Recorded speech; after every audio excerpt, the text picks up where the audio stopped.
let's hit you on the news of the day, since you're the man with the twirling magnetic LSU helmet over your left shoulder. I love that. You still love that thing, I do. man. I can't get enough of it. The guy who helped dial up a passing game for Coach O to the tune of 60 Joe Burrow touchdowns to Justin Jefferson and Jamar Chase just got named the new head coach of the Buffalo Bills, and Joe Brady was about to. Your 2 cents on that hire, Marcus?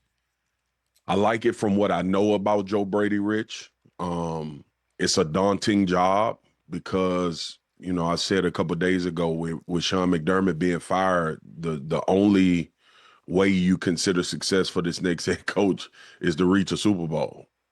So Joe Brady understands what he's walking into. The good thing is he's been in the organization, know a lot of people there. I'm sure him and Bean has a relationship throughout this process, but even prior to, and it feels like something obviously that Josh had to not necessarily sign off on, but had to make right for this decision to be made, especially with a guy in the building. On to Joe Brady, I was asking a question a year ago, like, why is Joe Brady not getting more consideration for a head coaching job? It was just one of those perplexing things to me from the job that he had done as an offensive mind, and that tended to be the trend that we were seeing with guys having that much success from an offensive play calling standpoint.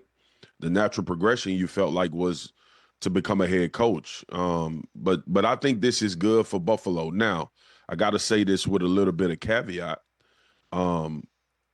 I love Joe Brady. So whether the job is going to be done at a high level or not, from where I sit and what I've known about him since he's been at LSU, which is why I asked the question a number of times about why is he not one of these hot names in the head coaching candidacy.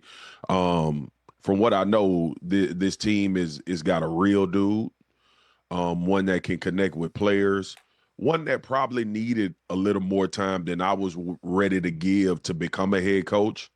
And I'm assuming through these interviews and what they knew about him in the building already, that it was comfortable enough for Brandon Beane and ownership to make this decision. Now, here's the thing, Rich. Mm-hmm. They got to make a decision about how this Keon Coleman situation is going to get fixed.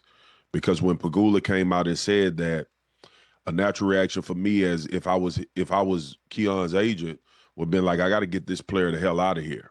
And I'm not sure if that's the progression that they want to take after naming the new head coach. But there's a progression in this offseason, and there's matters at hand that need to be attended to.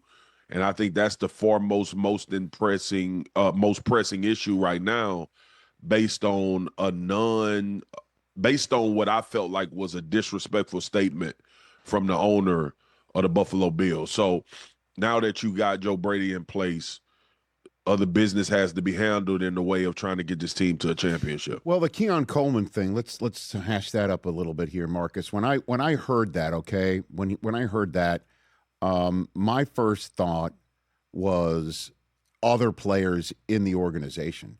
You know, again, Keon's a young player, and young players can be knuckleheads, or young players need time to mature on the field as well, right? And I don't know what's going on behind the scenes. It was a big, head scratch, healthy scratch situation for me, Right.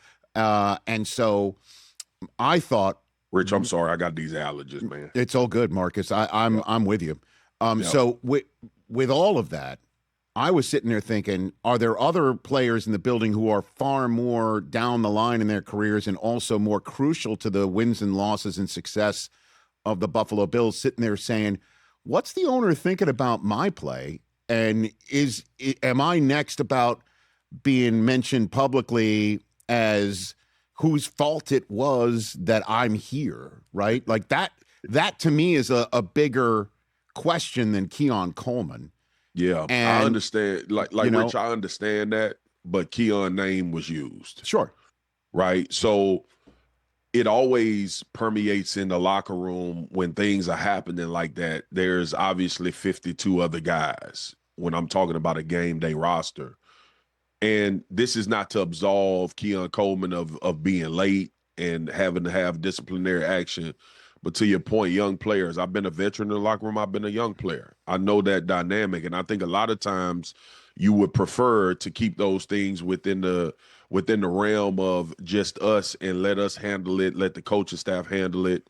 And if it gets to a point where the GM got to step in and make a decision about someone's future, you do that. But ultimately, I don't think it's ever right to mention a specific player and then attribute, well, this wasn't my decision. You know, we had that with Shedeur Sanders in Cleveland. That's right. You mean the Pro Bowl? You mean the Pro Bowler? Hell the Pro Bowler? Are these owners thinking, right, saying that bull crap? Like, even if you feel that way, what possibly do you think can be positively taken out of that by you making that statement? Because one, you've pitted people against each other, whoever made the decision, whoever wasn't for the decision. But I know this is about Joe Brady. We'll get to that another day, Rich. Maybe when I see you down in San Francisco, we can talk all things. Sounds good. But yeah, I'm happy about the Joe Brady hire. Right. Just say that. And it is going to be part and parcel. I was just saying last segment earlier in the hour that after obviously chatting with Josh Allen, hey, I got the gig. Keon Coleman's got to be his next call.